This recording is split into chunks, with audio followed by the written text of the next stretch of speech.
Salut, c'est Marco de Top for Fun. Aujourd'hui, vidéo de fact numéro 2.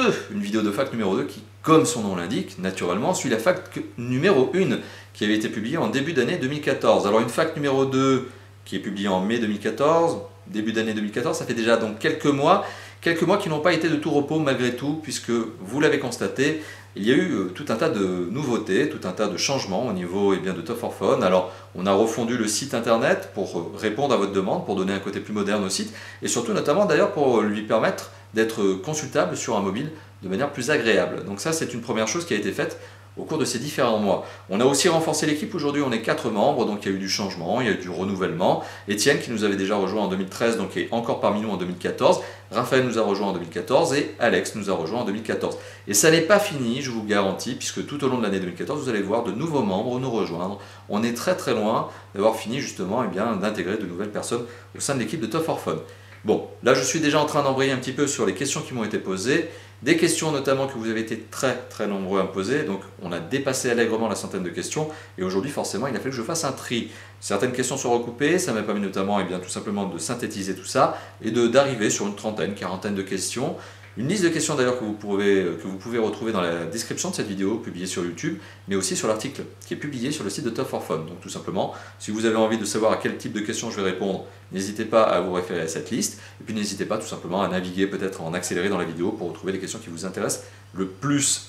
Des questions qui, avant même de commencer donc à vous répondre, sont des questions qui me concernent, par exemple, Marco de Top for Fun, et qui concernent aussi l'équipe, qui concernent aussi le site, ce que l'on va en faire, où on va, la chaîne, pareil, et puis le marché de la téléphonie, ce que l'on en pense, ce que j'en pense, donc ce sont des données très subjectives, puis finalement ce que l'on va faire tout au long de l'année 2014 et bien plus encore. Bon, quoi qu'il en soit, une trentaine, une quarantaine de questions auxquelles je vais répondre maintenant, et en commençant notamment par Iberial TV. Alors, petite parenthèse, rassurez-vous, je ne vais pas donner vos noms de famille. Si vous aviez vos noms de famille qui apparaissaient dans les commentaires que vous avez publiés sur le site, sur la chaîne, sur Facebook, etc., ne vous inquiétez pas, je ne vais pas donner vos noms de famille, mais par contre je vais donner les pseudos et les prénoms tout simplement pour vous permettre de vous rappeler que c'était vous qui avez posé la question.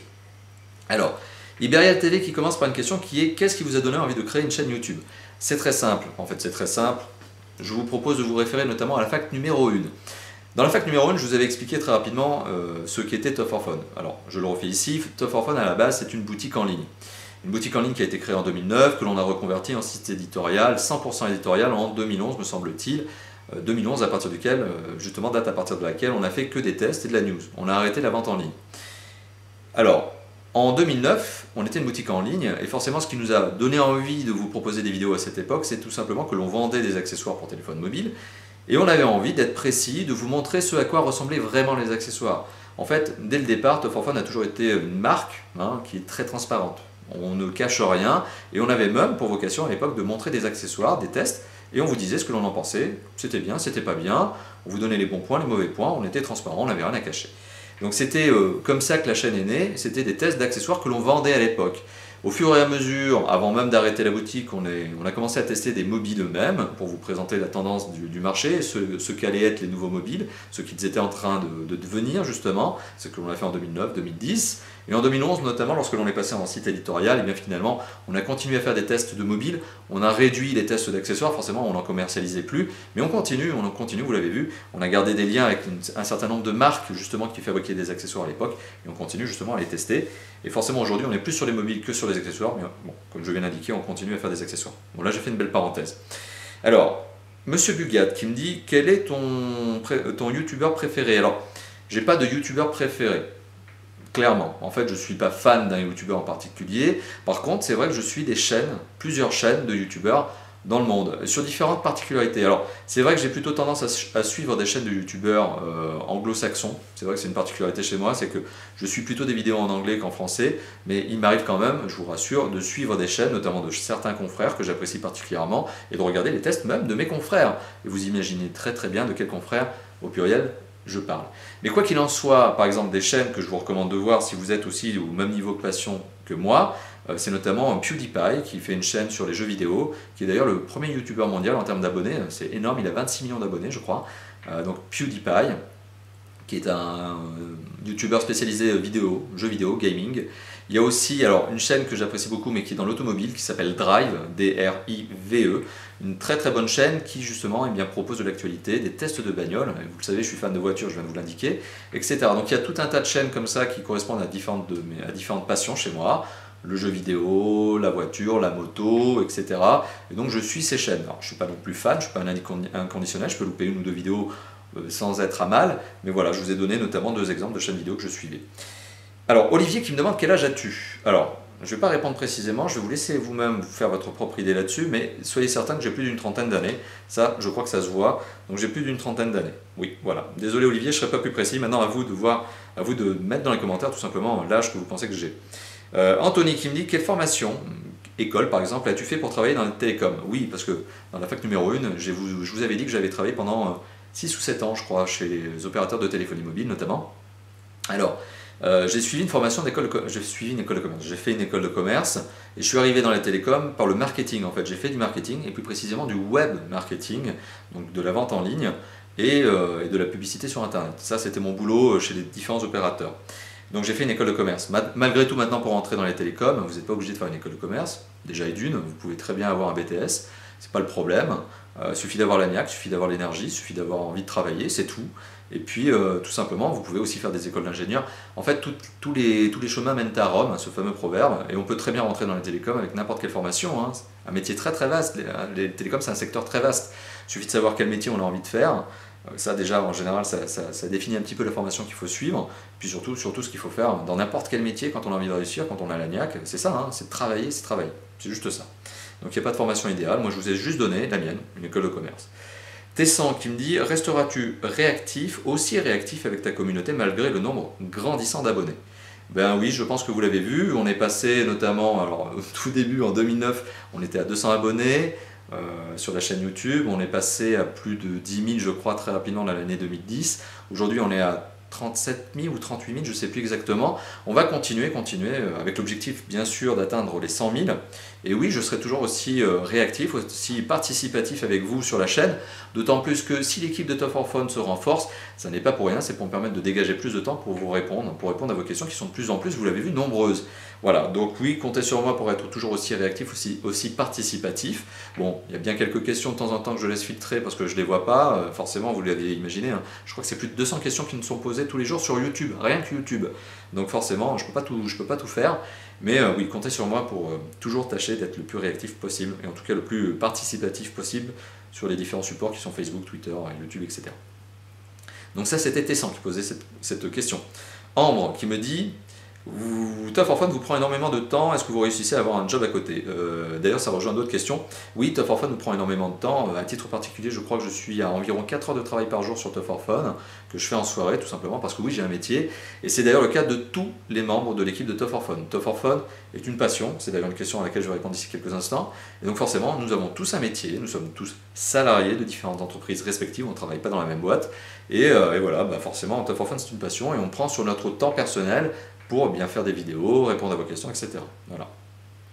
Et donc Mathilde qui me dit, as-tu un travail pour gagner ta vie? Bah oui, ça je vous l'avais déjà évoqué dans la fac numéro 1. Tough for Fun est très très loin de générer ne serait-ce qu'un salaire. Donc comme vous l'avez vu, on est 4 aujourd'hui, c'est pas fini, on sera beaucoup plus nombreux que ça. Donc Tough for Fun au final, ça nous permet de nous payer une bonne bouffe de temps en temps, remplacer ou acheter une caméra par exemple qui tombe en panne ou parce qu'on a envie d'évoluer au niveau du matériel, mais ça ne nous permet pas d'aller beaucoup plus loin que ça. On est incapable justement de vivre de Tough for Fun. Tough for Fun ça reste une passion, et il faut que ça reste d'ailleurs une passion, j'ai pas envie d'en faire un métier, voilà, clairement. Grégory qui me dit, quel travail fais-tu pour gagner ta vie? Alors, je suis webmarketeur, je ne vais pas rentrer dans le descriptif exact de ma profession, je ne vais pas rentrer non plus dans le secteur d'activité dans lequel je travaille aujourd'hui, et je ne vais pas décrire l'entreprise dans laquelle je travaille aujourd'hui. Mais sachez effectivement que je travaille toujours dans le marketing, toujours dans le web marketing, et encore, ma spécialité c'est toujours la même, ça fait 14 ans maintenant que j'en fais, c'est de la vente en ligne et c'est de la publicité sur internet, voilà mon métier aujourd'hui. Et c'est le même, comme je viens de vous l'indiquer depuis 14 ans. Nathan qui me dit, vous testez des téléphones par passion, considérez-vous ça comme un métier? Je l'ai évoqué il y a quelques instants, hein, ça reste une passion, ça ne deviendra jamais un métier, tout simplement. Alors un pseudo un petit peu compliqué à dire qui est INICZZ7, alors j'imagine que c'est INX7. Ton premier téléphone portable, quel était-il?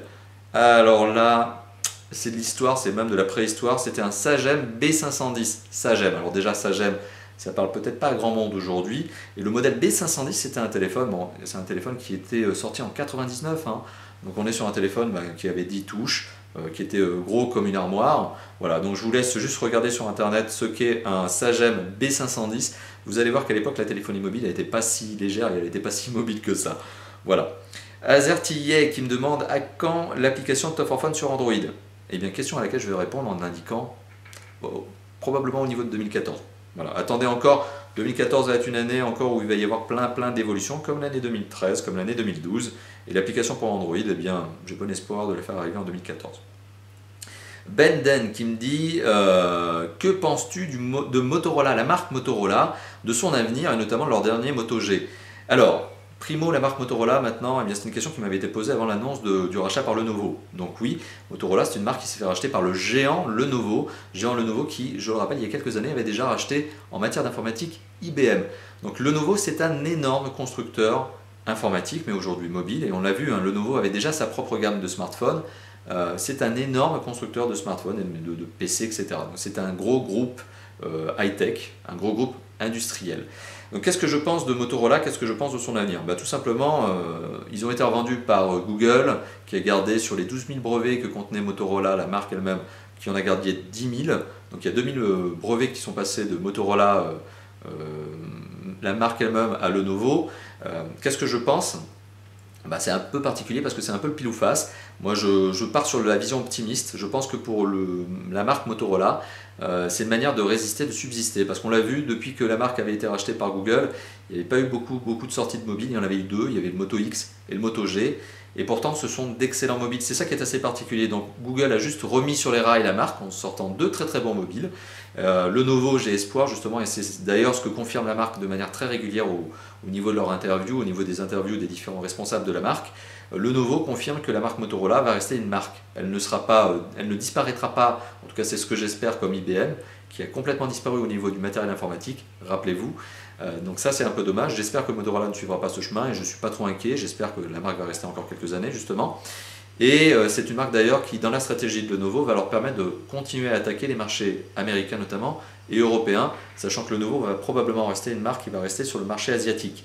Donc voilà, mais ce qui va se passer, c'est qu'il y a probablement de plus en plus de mobiles qui vont arriver dans la marque Motorola. Lenovo va justement, tout simplement, permettre d'avoir un renouveau au niveau des mobiles et créer de nouveaux mobiles. D'ailleurs, il y en a un qui va être annoncé en mai 2014, un nouveau Motorola. Donc je pense que c'est le meilleur moyen pour Motorola de continuer à subsister et à sortir de bons produits.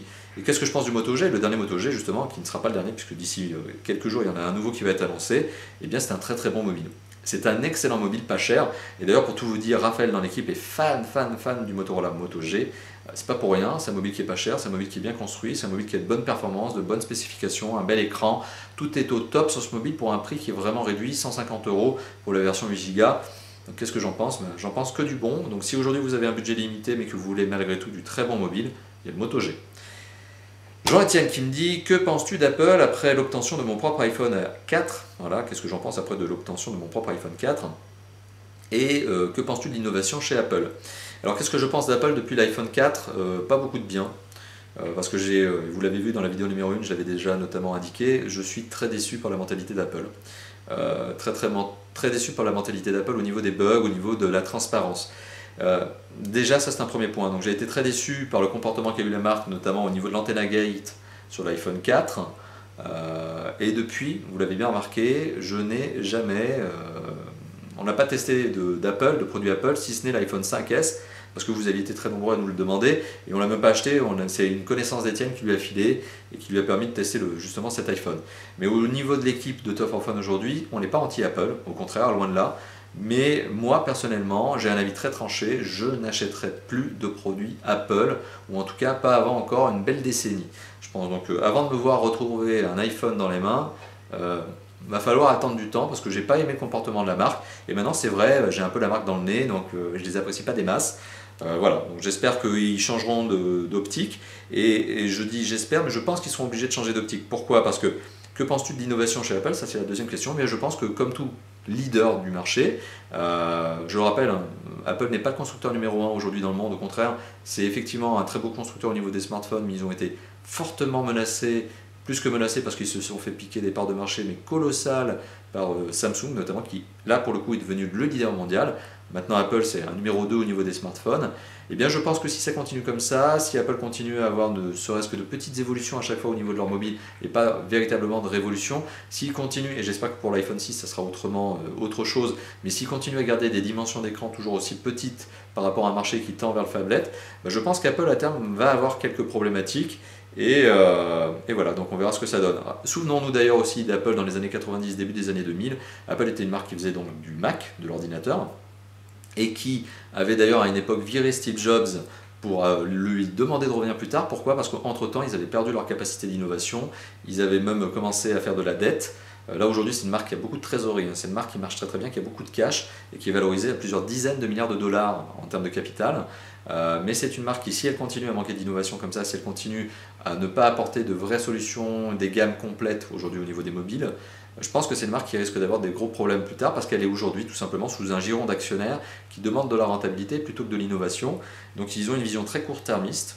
Bon, voilà, vous avez mon idée sur la marque. Nix7 qui me dit testes-tu un mobile à la fois ou plusieurs? Eh bien, tout simplement, sachez-le, l'équipe de Top for Phone teste plusieurs mobiles à la fois, mais jamais plus de 2. Tout simplement parce que si on en testait plus de 2, on ne saurait plus quel mobile fait quoi, donc on serait perdu. Mais pour répondre à votre demande qui est d'avoir toujours de plus en plus de tests, on est obligé d'en tester plusieurs. Donc on en teste 2 en simultané, mais jamais plus, parce que sinon on se perdrait tout simplement au niveau de nos spécifications, on ne saurait plus quel mobile fait quoi, on n'arrivera plus à vous faire des vrais tests. Donc on en fait 2, mais jamais plus. David qui me demande quel est le meilleur téléphone que tu as testé. C'est très simple en fait, chaque année ça change parce que chaque année il y a des nouveaux mobiles qui sortent et chaque année il y a des mobiles de plus en plus puissants qui sortent. Les meilleurs, c'est tout simplement ceux que j'ai déjà eu l'occasion de vous présenter en tant que ultra haut de gamme. Il y a le Samsung Galaxy S5 qui est un très très bon mobile, il y a le LG G2 qui est mon mobile du moment, d'ailleurs vous le savez c'est celui que je teste, c'est pas celui que je teste, c'est celui que j'ai à titre personnel. Il y en a plein des comme ça, il y a le HTC One M8, voilà, sachez-le forcément, les ultra haut de gamme sont généralement les téléphones que je préfère, ça c'est comme tout le monde, on préfère avoir une Ferrari qu'avoir une 2 chevaux, bon ça c'est un peu normal, mais maintenant, est-ce qu'il y a un mobile qui surclasse tous? Non, parce qu'en fait il y en a 5 ou 6 qui sont très très bons, et chacun a ses avantages, et chacun a ses petits points faibles par rapport aux autres.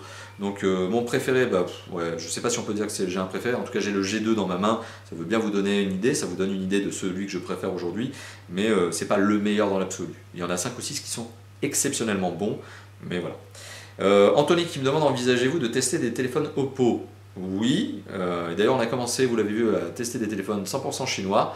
Alors Oppo parmi d'autres, je ne sais pas dans quelle mesure on va tester les téléphones Oppo avant d'autres, mais sachez qu'effectivement d'ailleurs il y en a d'autres qui vont arriver en vidéo de test. Il y a d'autres téléphones chinois qui vont être testés notamment par mes soins, par les soins d'Étienne, par les soins de Raphaël, par les soins de Alex aussi tout simplement. Benjamin qui me dit, y aura-t-il des vidéos de test d'ordinateur? Alors non, pourquoi? Parce que on préfère rester très smartphone pour le moment et accessoires de smartphone. Pourquoi? Parce qu'il y en a déjà tellement des smartphones, on a déjà tellement de mal à répondre à toutes vos demandes parce que vous êtes tous les jours en train de nous demander de tester tel ou tel mobile. Et vous l'imaginez, on a déjà beaucoup de mal à suivre l'actualité totale des constructeurs parce que tous les constructeurs sortent tous les mois des téléphones, c'est énorme. Il y a vraiment beaucoup d'actualités aujourd'hui sur le marché des smartphones. Donc on ne peut pas tout tester et on n'ira pas sur les ordinateurs, pas maintenant. Par contre, on teste des accessoires et on teste des produits Android, dont notamment, je vous la présenterai bientôt, une clé PC Android, que j'aurai l'occasion notamment de vous présenter. Voilà. Donc pas d'ordinateur, mais en tout cas des accessoires qui tournent sur l'univers Android, sur l'univers du smartphone. Alors Benjamin qui me dit, y aura-t-il des vidéos de déballage et d'objets connectés? Alors, toujours Benjamin qui me dit notamment des enceintes Bluetooth, des smartwatches, des bases de chargement. Oui, et tout simplement, vous l'avez déjà remarqué, en 2013 on faisait déjà des vidéos d'accessoires, 2010, 2012, on en fait depuis le début en fait. On en fait moins que ceux des mobiles maintenant, mais on fait encore des vidéos d'accessoires. Et des objets connectés, oui, donc il y en aura encore et toujours. Grégory qui me dit, je suis un fou d'objets connectés, est-ce que tu penses que ça va être le boom en 2014?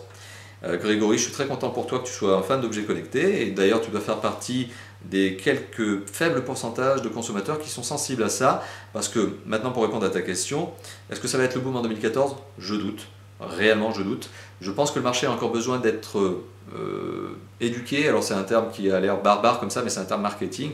Quand je dis éduquer, c'est tout simplement qu'on a besoin d'apprendre au marché, aux utilisateurs, qu'est-ce qu'un objet connecté, à quoi ça peut servir, à quels besoins ça peut répondre. Aujourd'hui, je trouve qu'en 2014, on est encore un peu en avance. 2013, c'était trop tôt. On a eu des constructeurs de mobiles qui ont fait des smartwatches. C'était peut-être un peu trop tôt. En 2014, c'est encore un peu trop tôt, mais forcément, il faut bien se lancer à un moment donné. Donc, on a des objets connectés qui vont arriver en 2014, mais je pense que c'est pas l'année du boom des objets connectés. Ça fait déjà 5 ans d'ailleurs qu'on parle d'objets connectés comme des frigos connectés qui pourraient faire les courses à votre place, etc. quand ils sont vides. Bon, ça va venir, c'est des objets intelligents qui vont nous permettre de faciliter notre vie au quotidien.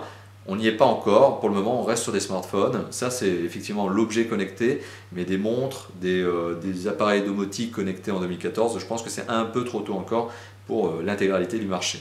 Par contre, Grégory, par exemple, tu as l'air particulièrement attentif à ça.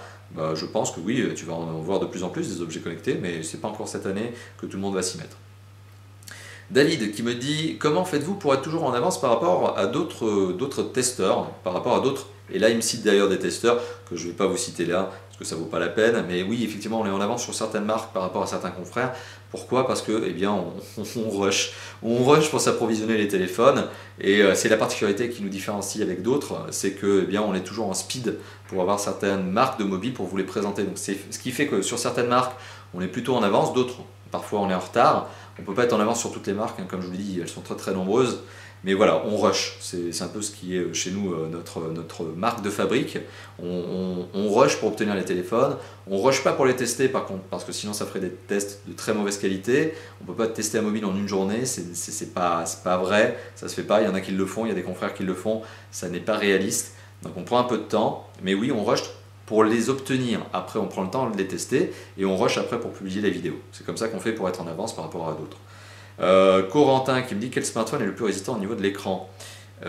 J'aurais du mal à te répondre. Sache notamment tout simplement qu'il y a des téléphones qui sont résistants parce qu'ils ont des vitres Corning Gorilla 3, c'est la dernière. Il y a des vitres Dragon Trail qui sont très très résistantes, qui sont anti-rayures, anti-casse. Mais dans l'absolu, un téléphone, si tu as envie de casser son écran, tu y arriveras toujours. Il suffit de le faire tomber sur un coin de table, sur un caillou, de le faire tomber à plat sur l'écran, sur le sol en béton, ça va casser. Donc il n'y a pas de téléphone hyper résistant au niveau de l'écran. Par contre, il y a des téléphones qui sont dits endurcis, qui effectivement, j'avais eu l'occasion de vous présenter certains mobiles comme le 4B15 je crois, qui est un mobile résistant avec un écran plus solide, avec une architecture qui fait que l'écran est un petit peu protégé quand il tombe, enfin, quand le téléphone tombe. Donc il n'y a pas des écrans supra-résistants, il n'y a pas de téléphone plus résistant que d'autres. Il y a une catégorie aujourd'hui qui s'appelle les mobiles endurcis, c'est comme ça que ça s'appelle, qui résistent plus à la chute notamment, mais dans tous les cas, quoi qu'il en soit, il n'y a pas d'écran parfait parce que ça casse. À un moment donné, ça casse. C'est juste une question de circonstance, c'est juste une question d'occasion, une question de malchance. Alex qui me dit, penses-tu que 2014 va être l'année des écrans incurvés pour les smartphones? Est-ce que c'est un simple phénomène de mode? Alors, on a vu 2 smartphones notamment arriver avec des écrans incurvés, chacun avec sa courbe particulière. Il y a le Samsung Galaxy Round qui n'est pas arrivé en Europe, qui est principalement destiné au marché américain, je crois, et asiatique, qui a un écran courbe, donc de gauche à droite, il est courbé de gauche à droite, et il y a le LG G Flex qui lui a un écran qui courbe mais du haut en bas, et notamment le LG G Flex que l'on avait testé pour vous pour Top 4 Phone, par Top 4 Phone. Est-ce que c'est l'année des écrans courbes? Vous l'avez vu? Non, pas du tout. C'est peut-être à la rigueur l'année des écrans courbes et encore dans les téléviseurs, mais pas dans les smartphones, parce qu'au final ça apporte pas grand chose si ce n'est un encombrement supérieur. C'est vrai que ça peut apporter une immersion supplémentaire au niveau de l'image, on est sur des écrans qui sont plus grands, donc c'est vrai qu'on capte un petit peu, on est un peu plus focalisé dans l'image, aussi parce qu'il y a le phénomène d'innovation, mais c'est un phénomène de mode plus qu'autre chose je pense, et c'est surtout une démonstration technique plus qu'autre chose. Voilà, donc je ne pense pas qu'aujourd'hui les écrans courbes répondent à une vraie attente du public, et je ne pense pas que les constructeurs soient en mesure aujourd'hui d'imposer cette norme. Corentin, toujours Corentin, d'ailleurs très participatif, je le félicite, notamment, qui me dit, ne penses-tu pas que les opérateurs, alors c'est pas les opérateurs, c'est les constructeurs, utilisent de petites ruses pour vendre des produits et pour les faire passer pour meilleurs qu'ils ne le sont. Notamment, il me précisait un exemple, alors je ne vais pas l'indiquer ici, mais il me précisait l'exemple d'un smartphone qui avait eu des spécifications très élevées, si ce n'est le processeur graphique qui était une calamité, et on avait testé ce téléphone pour vous et on vous avait indiqué qu'il était très performant à la base, sauf quand il fallait faire tourner une vidéo ou un jeu vidéo, parce que le processeur graphique était un vieux processeur graphique. Alors la ruse, c'est celle-là, et vous venez de la comprendre, c'est qu'aujourd'hui le marché commence à être éduqué, encore ce mot éduqué, sur notamment qu'est-ce qu'un processeur, qu'est-ce que c'est de la mémoire vive, qu'est-ce que c'est de la mémoire ROM, donc de la mémoire de stockage, qu'est-ce que c'est qu'un écran de 5 pouces AMOLED. Donc le marché commence à comprendre toutes ces spécifications. Donc il commence à y avoir une certaine compréhension, une certaine maturité du consommateur sur les spécifications d'un mobile, sauf certaines spécifications comme le processeur graphique.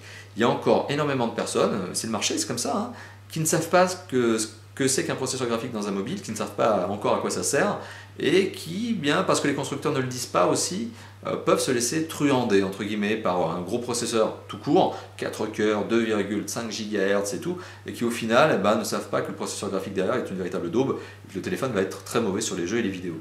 Bon, et voilà, c'est comme ça, c'est le marché. Mais par contre, oui, les vidéos par exemple que nous publions sont là aussi pour vous montrer qu'un processeur graphique ça a son importance, pour vous montrer finalement la réalité d'un mobile. Et on n'est pas les seuls, hein, forcément, il y a plusieurs testeurs sur YouTube qui font exactement comme nous. Et voilà, et donc oui, aujourd'hui il y a certaines ruses qui sont employées, parce qu'il y a certains constructeurs qui évitent de parler de certains composants de leur mobile, parce que justement ils ont fait en sorte de prendre des petits composants pas chers pour réduire le prix de fabrication. Et ben nous on est là justement pour démasquer ces petites ruses et pour vous les montrer. Donc oui, il y a des ruses, et nous on est là pour les démasquer. Bilal qui me demande: que penses-tu de l'achat de smartphones chez certains revendeurs chinois? Alors, c'est ma position, c'est très personnel ce que je vous dis. Je ne recommande l'utilisation des revendeurs chinois que pour acheter des téléphones chinois. N'achetez pas chez un revendeur chinois un téléphone qui est vendu en Europe. Ça ne sert à rien si ce n'est essayer d'économiser quelques euros. Et en général, ça conduit à des problèmes lorsque vous avez des problèmes de garantie, lorsque votre téléphone tombe en panne, donc ça va être la galère pour la garantie. Le téléphone peut vous arriver avec un emballage incomplet parce que les normes en Chine ne supposent pas par exemple d'avoir des kits piétons, alors qu'en Europe on est obligé d'avoir un kit piéton commercialisé avec le téléphone. Voilà, il y a des différences, il y a des subtilités, notamment lorsque l'on achète un mobile de grande marque sur un revendeur chinois, par un revendeur chinois. Donc selon moi, et c'est mon conseil, lorsque vous voulez acheter un mobile chez un revendeur chinois, sur une boutique web chinoise, n'achetez que des mobiles qui sont introuvables en Europe, et donc c'est de jouer la carte de l'importation pour des mobiles qui sont rares. C'est exactement ce que l'on fait notamment avec Étienne, notamment on achète des mobiles comme les Xiaomi, qui sont de très très bons mobiles, mais qui sont vendus officiellement qu'en Chine. Voilà, donc on achète ce genre de mobile par ces biais de revendeurs. Donc vous avez ma position, les revendeurs chinois, uniquement pour les mobiles chinois, n'achetez pas autre chose, et soyez très prudents sur les mobiles, sur les revendeurs que vous allez utiliser. Il y en a 4-5 qui sont des vrais revendeurs chinois très connus sur la place, avec des dizaines de milliers de clients, donc qui ont déjà fait leurs preuves, qui ont montré que leur réputation était fondée. Il y en a d'autres qui se créent tous les jours. Faites très attention parce que c'est un marché qui est très opaque. Si vous ne faites pas attention à la boutique sur laquelle vous allez acheter, vous allez vous retrouver avec des mauvaises surprises.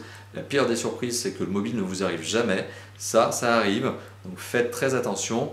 D'autres particularités, c'est que lorsque vous achetez en Chine et que le téléphone arrive en Europe, forcément vous avez des frais de douane qui peuvent s'appliquer. Donc là aussi, faites très attention parce que vous pouvez avoir un prix très intéressant sur un mobile commercialisé en Chine, mais le problème c'est que quand il vous arrive, eh bien, le revendeur a oublié de vous dire que vous pouviez payer de la TVA, donc ça déjà c'est particulier. Et puis vous avez des frais de transport, genre UPS, genre DHL, et bien forcément c'est des frais supplémentaires, donc soyez très prudents. Soyez très prudents quand vous achetez sur une boutique chinoise, voilà, tout simplement. HL2803, les marques de mobiles françaises ont-elles une chance en tant que grande marque mondiale face aux constructeurs étrangers? Et là, il cite quelques constructeurs étrangers.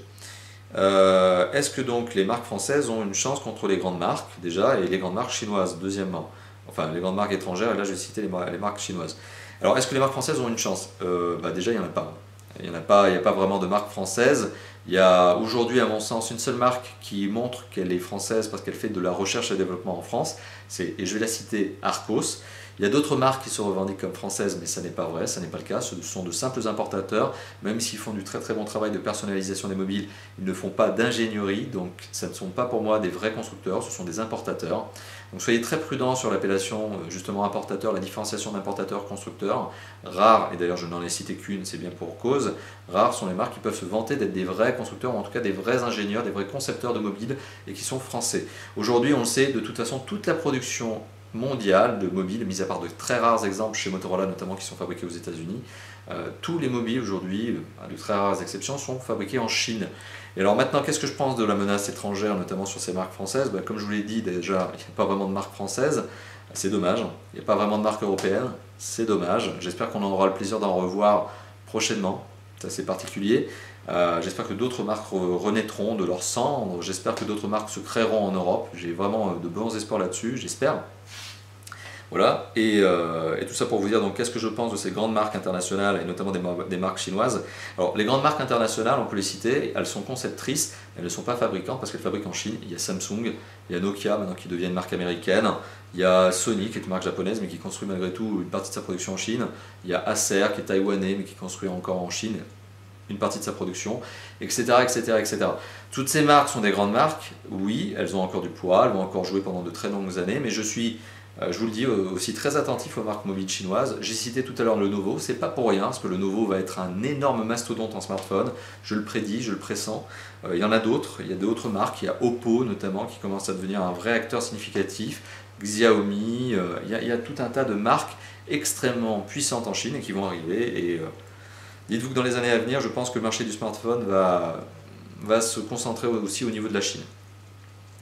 Que pensez-vous de la marque, que pensez-vous de la marque Samsung, qualité des produits, matériaux, services? Alors, je ne suis pas là pour cracher sur une marque en particulier. Qu'est-ce que je pense de Samsung? C'est une très très bonne marque. Elle est capable de faire de très belles innovations. C'est une marque donc déjà qui innove en tant que telle et qui a aussi une intelligence supplémentaire, c'est de prendre tous les bons points de tous les concurrents et de les intégrer dans ses propres mobiles. Donc c'est une marque qui primo est capable d'innover. Donc ça c'est un bon point. C'est une marque qui a aussi l'intelligence de faire de la veille concurrentielle et de savoir quels sont les bons points que les constructeurs autres que ses concurrents ont et de les intégrer dans ses mobiles. On l'a vu notamment sur le Samsung Galaxy S5. Le Samsung Galaxy S5 c'est un concentré d'innovation, c'est aussi un concentré d'évolution parce qu'elle prend tout un tas de bons points, elle sait les faire évoluer et elle prend aussi tout un tas de bons points des constructeurs autres. Voilà. Alors c'est une marque pour laquelle j'ai beaucoup d'affection sur les produits. Qui fait de la très bonne surcouche. À mon sens, aujourd'hui, j'insiste, Samsung est la marque leader en termes de surcouche, parce que c'est celle qui investit le plus de temps, le plus d'énergie, le plus de ressources, le plus de moyens pour faire la surcouche la plus complète.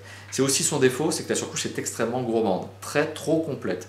Donc, vous voyez, on est un peu dans un double sens où on a des surcouches qui sont très bonnes, mais des surcouches qui sont très complètes, trop complexes, parfois trop gourmandes en ressources. C'est pour ça d'ailleurs que les Samsung sont des téléphones qui sont blindés en ressources, des grosses spécifications, parce que derrière la surcouche elle en prend beaucoup, hein. Elle en demande beaucoup. Voilà, donc ça c'est pour vous donner les côtés positifs. Qu'est-ce que je pense de la marque sur le SAV? J'ai jamais eu vraiment de problème avec, parce que j'ai jamais eu vraiment à me confronter au SAV de Samsung sur des mobiles type smartphone. Donc je n'ai pas vraiment de commentaire négatif là-dessus. Par contre, il y a aussi un truc qui revient de manière récurrente, c'est que les Samsung sont des mobiles qui sont quand même pas mal construits en plastique. Alors vous êtes certains à me dire, mais oui c'est bien le plastique, parce que c'est notamment plus résistant, ça dépend sous quel angle on se place. Moi je préfère l'aluminium ou le verre par exemple, mais ça c'est mon titre personnel. Samsung c'est une marque qui effectivement, notamment pour le Samsung Galaxy S5, a fait des améliorations, notamment au niveau du cache batterie arrière, mais ça reste encore du plastique. Donc à mon sens, sur un mobile qui vaut 600, 700 euros, ça commence à faire cheap de mettre du plastique. Alors on a beau travailler le plastique, c'est toujours un peu dommage. Bon voilà, donc vous avez mon avis, une très très bonne marque, mais qui continue à faire du plastique et j'espère, c'est d'ailleurs il y a des rumeurs qui portent sur la chose, qui fera des Samsung Galaxy S5 d'ailleurs le Prime ou Premium, qui aura une architecture, notamment une conception, pardon, une carrosserie en aluminium par exemple. Donc pourquoi pas, je dis oui, ça pourrait être une bonne idée.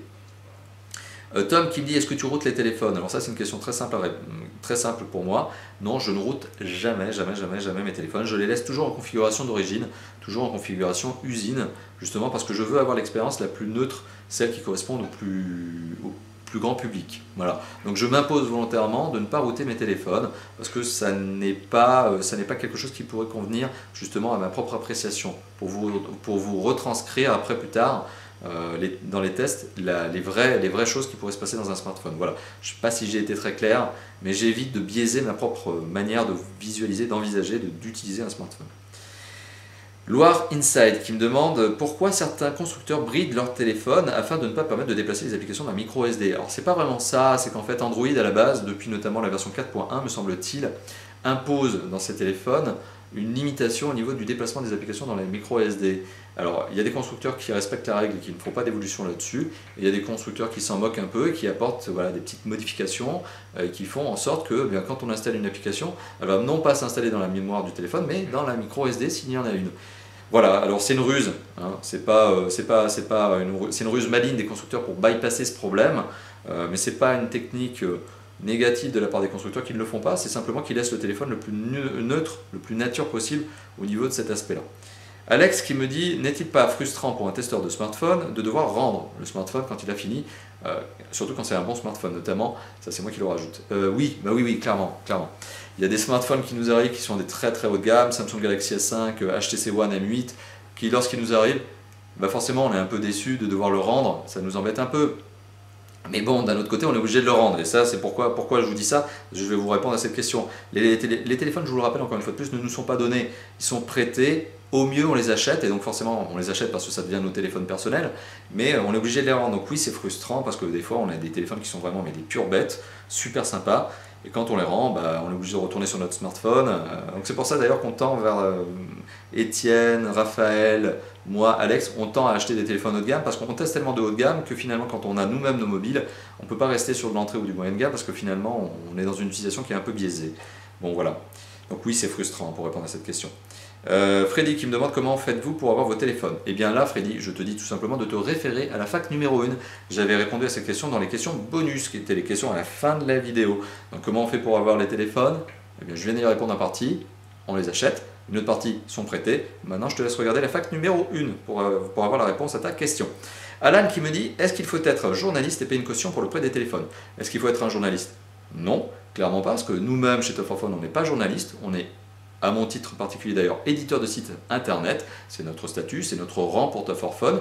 Maintenant, est-ce qu'il faut être un journaliste? Non, mais en tout cas il faut avoir la tête bien faite et savoir faire un article, c'est sûr, parce que si c'est juste pour faire 4 lignes, c'est sûr que la marque ne va pas être encline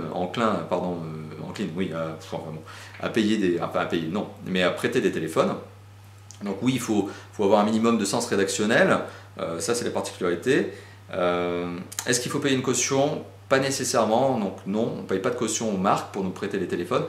Par contre, c'est une autre question qui est posée, quand on ne rend pas les téléphones ou quand il y a un problème avec un téléphone, justement, voilà, là je donc détaille la question de Mathilde qui me dit qu'est-ce qui se passe quand tu casses un téléphone. Et bien qu'est-ce qui se passe quand je casse un téléphone? Ça se passe mal, parce qu'il faut que soit A je le rembourse, soit B je le fasse réparer, parce que forcément la marque qui me le prête, elle n'a pas trop envie de voir un téléphone cassé lui revenir. Alors ça m'est arrivé une fois de péter un téléphone au niveau de ses connecteurs de carte SIM, parce que j'avais trituré le téléphone un peu n'importe comment en mettant des cartes SIM pas au bon format, et j'avais pété les emplacements de carte SIM. Il y en avait deux, hein, des emplacements de carte SIM sur ce téléphone. Donc non seulement j'en avais pété un, mais j'avais pété le deuxième. Donc oui, il a fallu que je fasse réparer le téléphone, et bon, bah oui, forcément ça sort de ma poche, hein. La marque ne va pas payer pour les dégâts que je cause. Alors c'est comme ça, c'est le jeu, hein. Donc, mais bon, ça m'est arrivé une fois de vraiment radicalement casser un téléphone. Et ben sur les 500 ou 600 mobiles testés maintenant depuis le début, bon, ça va, ça s'accepte. Mais bon, il faut payer, il faut passer par la case banque. Christopher qui me dit comment se déroule pour un testeur un salon mondial pour smartphone et tablette. Alors en fait, en l'occurrence, c'est probablement le MWC dont tu voulais parler. Il y a le MEPI qui va se passer en mai. Est-ce qu'il y a un protocole à suivre et s'il y a des démarches et autres? Oui, il y a des démarches à faire, forcément. On se rapproche de l'organisateur du salon. Pour le MWC, c'est GSMA qui est un énorme consortium qui fait des salons mondiaux, des salons high-tech et autres. Donc il faut se rapprocher d'organisateurs parmi tant d'autres. Il faut savoir par exemple que sur le World Mobile Congress, donc le WMC, il y avait plus de 7000 journalistes, je crois. Enfin, c'était colossal, donc vous l'imaginez, lorsque l'on est, comme nous, Top 4 Phone, un éditeur de site internet, même si on n'est pas journaliste, qu'on a une prétention d'être journaliste, donc on est obligé de contacter le service presse du GSMA pour le WMC, de montrer patte blanche, de montrer qu'on est des vrais testeurs, que l'on fait des articles, donc on montre les vidéos, on montre notamment nos articles, on montre qu'on a un historique, on montre voilà, notre expertise, notre expérience. Il faut vraiment montrer patte blanche. Donc oui, il y a un protocole, c'est tout simplement qu'il faut contacter l'organisateur du salon, et faire tout un tas de démarches pour lui prouver que on va juste pas être là pour flâner, mais qu'on est là pour apporter quelque chose, à savoir une couverture de l'événement. Parce que ce qui intéresse l'organisateur du salon, c'est qu'on couvre l'événement et qu'on lui apporte de la notoriété supplémentaire, de la notoriété pour le salon et de la notoriété pour les marques qui sont sur le salon. Voilà. Nathan qui me demande quelles sont les résolutions pour cette nouvelle année. Alors je l'ai évoqué en début de vidéo, plus de testeurs, plus de tests, plus de news, toujours plus. Donc ça c'est pour l'actualité, enfin c'est pour Top 4 Phone ce que l'on est. Qu'est-ce qu'il va y avoir d'autre? Peut-être une application Android qui vous permettra de suivre plus facilement l'actualité, de participer plus facilement avec nous. Donc ça c'est sur 2014. En tout cas j'espère, mais j'ai bon espoir de pouvoir la lancer sur 2014 cette application. Il y a notamment la chaîne YouTube qui va un peu évoluer. Le forum qui va évoluer aussi, ça c'est très prochainement, vous allez voir des choses qui vont se passer sur le forum.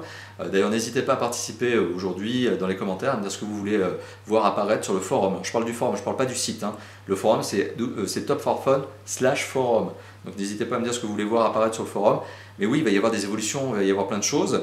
On va essayer de se doter de caméras de meilleur niveau chez Top4Fun, parce que vous nous demandez régulièrement, enfin en tout cas vous ne nous faites pas régulièrement de problèmes au niveau du son des caméras. Alors on utilise des caméras qui ne sont pas non plus des catastrophes absolues, mais c'est vrai que c'est du matériel qui est semi-professionnel, moyen de gamme. Donc on va essayer tout simplement d'aller vers du professionnel, donc du matériel un peu plus conséquent. Voilà, donc c'est juste ça. Donc il va y avoir plein, je vous rassure, sur l'année 2014, plein d'évolutions. Voilà, donc ça c'était pour les évolutions, les résolutions de l'année 2014 au niveau de l'équipe. Toujours plus, voilà, vous l'avez compris, le mot c'est plus. 2013 ça avait déjà été une année où on vous avait montré qu'on était capable d'en faire encore plus. On avait fait vraiment beaucoup de tests en 2013, pardon. En 2014, donc c'est le moment de vous montrer qu'on est capable d'en faire encore une fois de plus, toujours plus. Voilà, c'est vraiment le mot qui ressort. Et ça ne va pas s'arrêter, je vous rassure, et on vous écoute. Donc n'hésitez pas à commenter, à nous demander ce que vous attendez, justement, parce qu'on va le faire. Voilà, c'est tout. C'est juste une question de temps, mais tout ce que vous nous demandez, on l'écoute toujours, et on essaie de voir si on peut répondre à cette demande, et en général, on le fait. Et maintenant, 2 questions bonus qui n'ont rien à voir avec le mobile. Enfin si, à moitié. La première question bonus, c'est là, à titre personnel, mais quelle est ma moto? Parce que je vous cite régulièrement que je suis un motard. Bah oui, je suis motard, oui, ça fait déjà quelques années que j'ai mon permis moto quand même. Et qu'est-ce que j'ai en ce moment comme moto? D'ailleurs, il faudrait que j'en change. C'est ce que l'on appelle une mid-size. Là, ça parlera aux connaisseurs, enfin une mid-size, c'est ce que l'on appelle une moyenne cylindrée. C'est une 600 cm3 et c'est une Yamaha FZ6N S2, de couleur grise d'ailleurs. Donc si vous recherchez sur le web ce que c'est une Yamaha FZ6N, parce qu'on appelle ça une naked, donc elle n'a pas de carénage, c'est une roadster, et une S2 parce que c'est la deuxième version de cette fameuse Yamaha FZ6N, d'ailleurs c'est un modèle de 2009 me semble-t-il. Ben voilà, bon, je vous parle beaucoup de ma moto là pour le coup, oui parce que je suis passionné de moto, et qui sait, peut-être qu'un jour vous verrez des choses se passer autour de la moto. Petite parenthèse, vous verrez bien. Et quels sont les mobiles de l'équipe? Alors les mobiles actuels de l'équipe sont très simples, donc on est en mai, hein, je vous rappelle, ça change tout le temps. Mon mobile perso, d'ailleurs là je fais la parenthèse tout de suite, donc mon mobile principal perso c'est un LG G2 que j'ai dans la main, tout de suite vous le voyez. Ça c'est la particularité, LG G2. Etienne a un Xiaomi Mi 3, mais il songe à changer de mobile. Voilà, mais il est très Xiaomi. Raphaël a actuellement un Nexus 5, un LG Nexus 5, très bon mobile, très bon rapport qualité-prix. Et là, pour le coup, je pense qu'il va mettre quelques mois avant d'en changer.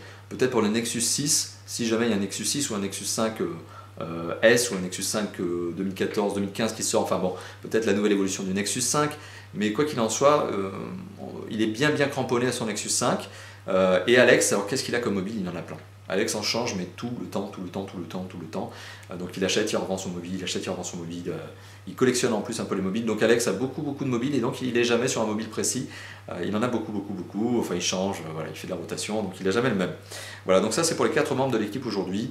Et si je vous dis c'est pour les 4 membres de l'équipe aujourd'hui, vous l'imaginez bien que ça veut bien dire qu'il y a d'autres membres qui vont arriver, notamment sur le forum il va y avoir des modérateurs qui vont le rejoindre. Ça fait déjà quelques temps, donc il y a eu un petit changement au niveau de l'équipe. Vous saviez, en 2013 on avait un membre, un modérateur très impliqué, qui faisait d'ailleurs de la news sur le site, qui s'appelait Xavier.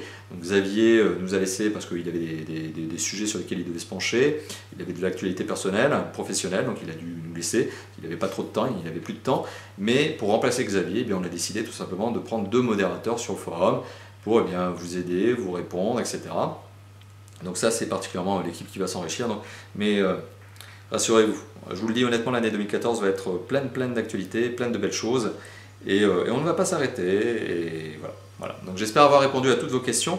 Je le rappelle, donc là c'était la fac numéro 2, il va y avoir la fac numéro 3, tout simplement, naturellement, vous l'imaginez bien.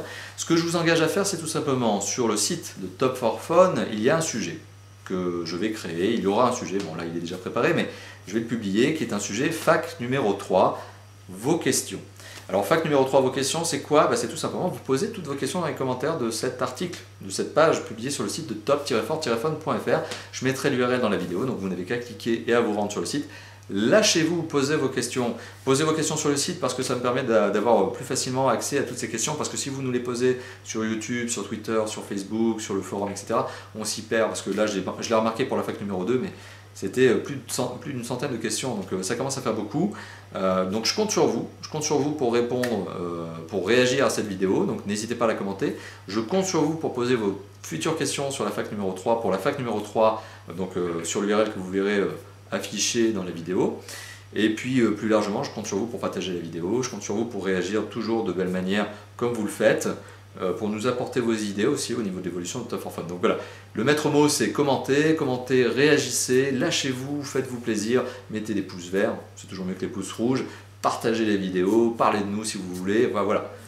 Faites-nous plaisir, lâchez-vous, c'est ce qu'on compte, c'est ce sur compte, on compte sur vous pour ça, pardon. Voilà. Et moi, il ne me reste plus qu'à vous dire à bientôt. À bientôt pourquoi? Pour d'autres vidéos de test, d'autres vidéos de déballage, d'autres vidéos, toujours d'autres vidéos, et puis finalement, bien sûr, la fac numéro 3 qui, cette fois-ci, j'espère, arrivera plus tôt, plus vite. Voilà. Merci d'avoir visionné cette vidéo. Allez, à bientôt. Ciao, ciao.